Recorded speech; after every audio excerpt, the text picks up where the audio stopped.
ચાલો ભાગળ ચાર રસ્તા ગુરુવારે રાત્રે 9 વાગ્યે આતંકવાદનો વિરોધ કરવા અને દેશની જનતાની આંખો ખોલવા ભાગળ ચાર રસ્તા પર લોકોને ભેગા થવાનું આહવાન કરતો મેસેજ સોશિયલ મીડિયામાં વાયરલ કરવામાં આવતા પોલીસ દોડતી થઈ હતી।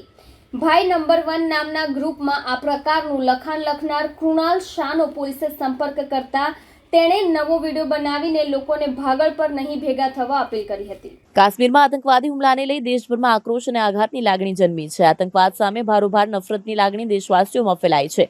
મૃતકોના આત્માની શાંતિ અને આતંકવાદ વિરુદ્ધ એક થવા માટે દેશભરમાં લોકો કેન્ડલ માર્ચ યોજી રહ્યા છે।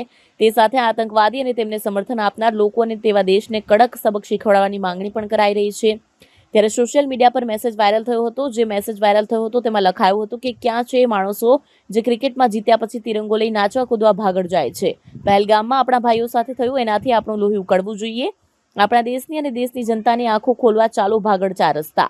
બતાવી દો કે આપણે માત્ર ક્રિકેટ માટે ભેગા થતા નથી, જરૂર પડે તો દેશની બોર્ડર પર મરવા પણ તૈયાર છે। તેઓ આક્રમક લખાણ સાથે લોકોની ઉશ્કેરણી કરી ભાગળ પર ભેગા થવા આહવાન કરવામાં આવ્યું હતું।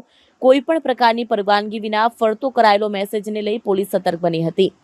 મૈદરપુરા પોલીસે મેસેજ જે ગ્રુપમાં મૂકવામાં આવ્યો હતો તે ભાઈ નંબર ગ્રુપ અને મેસેજ કરનાર કૃણાલ શાહ નામના યુવકને શોધી કાઢ્યો હતો। આ યુવકે પોતે વિડીયો બનાવી લોકોને ભાગળ પર ભેગા નહીં થવા માટે અપીલ કરી હતી। જો કે પહેલા વાયરલ થયેલા મેસેજના કારણે લોકો ભેગા નહીં થયા, તે માટે ભાગળ પર ચાંપતો બંદોબસ્ત ગોઠવી દેવાયો હતો।